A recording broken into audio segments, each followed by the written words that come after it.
खूबसूरत बाग बगीचों से घिरा हुआ शादीपुर नामक एक गांव था।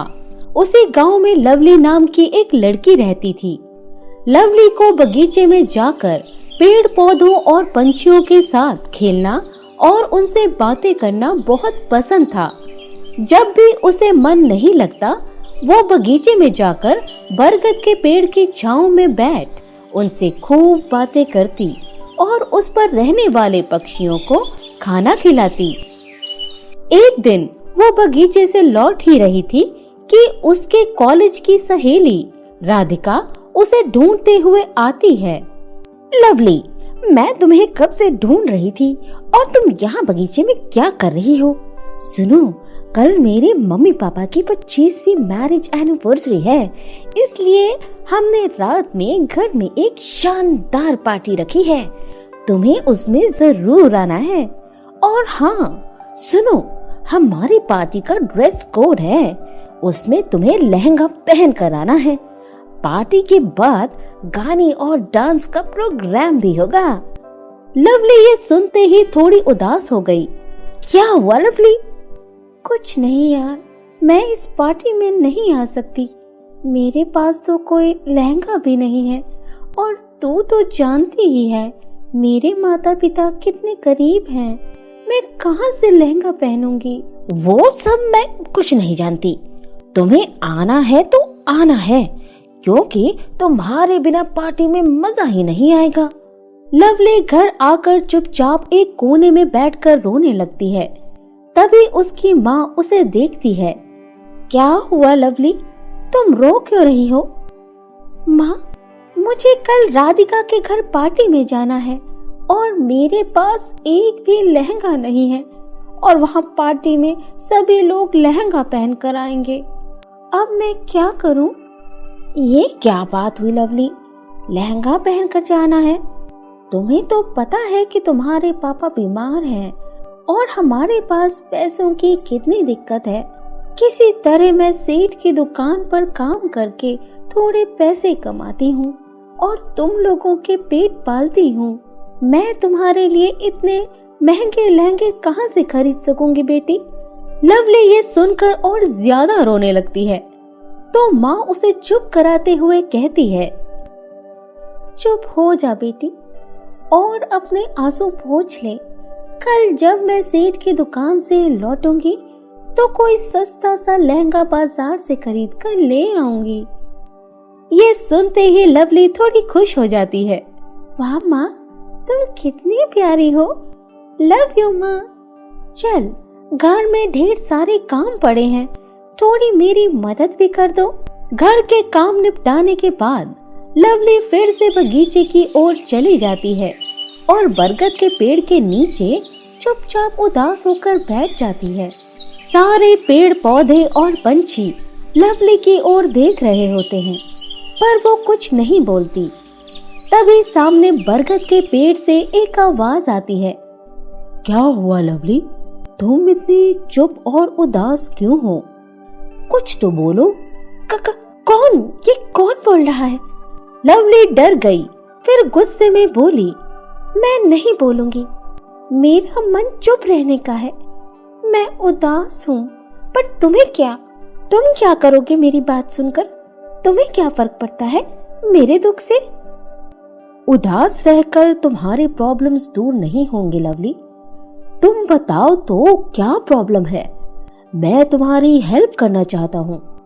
क्या पता शायद मैं तुम्हारे प्रॉब्लम्स को सॉल्व कर सकूं। तुम मेरे प्रॉब्लम्स कैसे सॉल्व कर सकते हो? तुम तो बस एक जगह खड़े हो, तुम तो चल भी नहीं सकते। मेरी परेशानी क्या सॉल्व करोगे? तुम बताओ तो सही लवली, क्या बात है?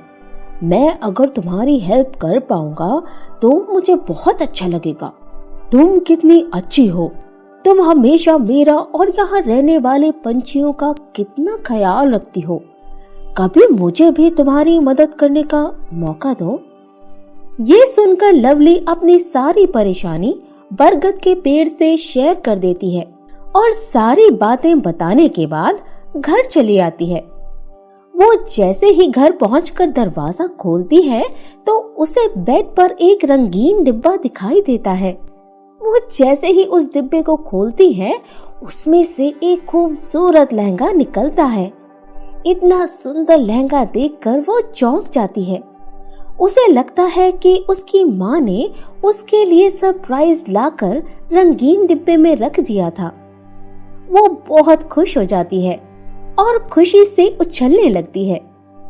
थोड़ी देर में लवली की माँ घर पर आती है। थैंक यू माँ, इतने सुंदर लहंगे तो मैंने सपने में भी नहीं देखे थे।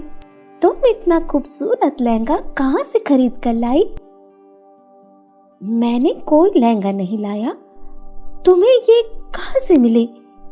लवली और माँ थोड़ी देर के लिए चौंक जाते हैं, पर फिर लवली बोलती है, अच्छा छोड़ो ना माँ, कहीं से भी आए हो, अब तो मैं इन्हें ही पहनकर राधिका के घर पार्टी में जाऊंगी।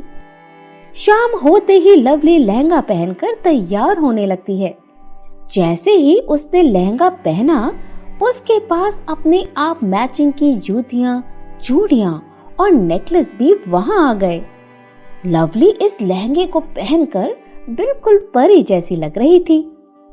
लवली अब सच संवर कर राधिका के घर पार्टी में पहुंच गई। लवली, तुम कितनी खूबसूरत लग रही हो और तेरा ड्रेस कितना सुंदर है।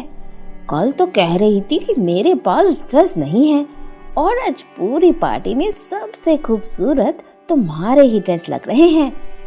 पार्टी में आज सारे लोगों की नजर लवली की तरफ ही थी। सभी लोग उसके लहंगे की खूबसूरती को देखकर हैरान थे। थोड़ी देर में राधिका ने सबको डांस फ्लोर पर बुलाया। राधिका की सारी सहेलियां और उनके रिलेटिव्स डांस करने लगे। फिर राधिका ने लवली को भी डांस करने को कहा। लवली ने भी डांस करना शुरू किया। आज तो लवली के डांस स्टेप सबसे शानदार थे। सब लोग लवली के डांस को देखकर हैरान हो गए और सभी ने लवली की खूब तारीफ की। फिर लवली ने एक प्यारा सा गाना भी गाया। उसके गाने ने भी सबका दिल जीत लिया। सब पास आ जाओ, अब मम्मी पापा एनिवर्सरी केक काटेंगे।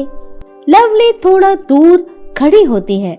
तभी राधिका के पापा बोलते हैं, लवली बेटा, तुम भी पास आ जाओ। आओ, आज तुम्हारे साथ मिलकर केक काटेंगे। आज की पार्टी में तुमने 4 चांद लगा दिया है। जैसे ही केक कटा, सारे लोगों ने एक साथ तालियां बजाईं और जाते जाते सभी ने लवली की खूब तारीफें की। लवली को इतना प्यार और इज्जत आज तक कभी भी नहीं मिला था।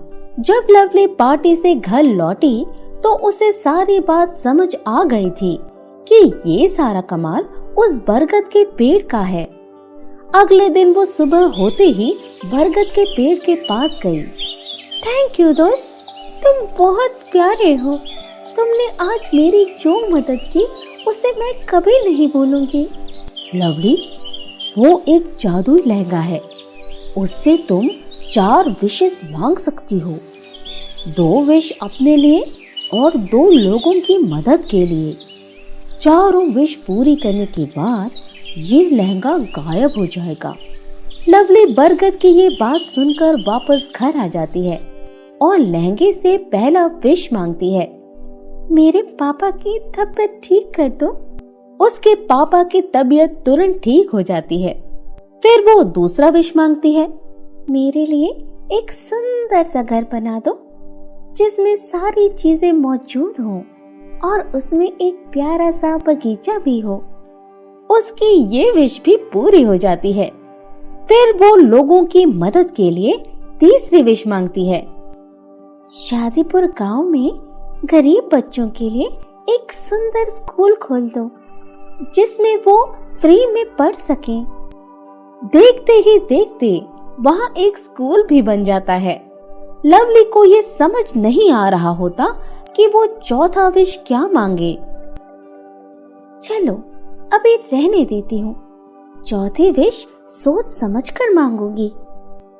अगले दिन जैसे ही वो सुबह बगीचे में पंछियों को खाना खिलाने जाती है तो देखती है कुछ शिकारी बरगद के पेड़ पर चढ़ पंछियों को तीर से मार रहे हैं। कौन हो तुम लोग और क्यों मेरे प्यारे पंछियों को तीर से मार रहे हो? रुक जाओ, यहाँ से चले जाओ। मूर्ख लड़की, यहाँ से चली जाओ वरना इसी तीर से तुम्हें भी मार देंगे।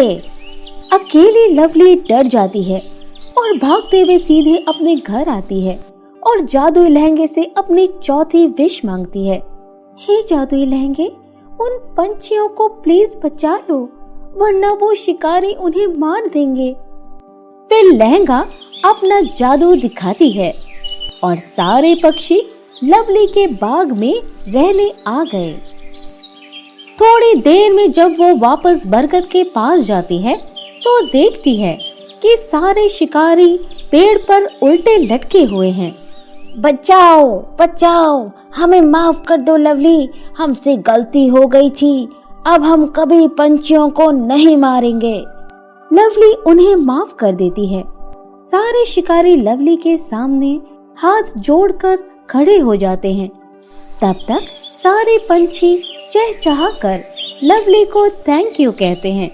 लवली अपने परिवार और प्यारे पक्षियों के साथ खुशी खुशी रहने लगती है।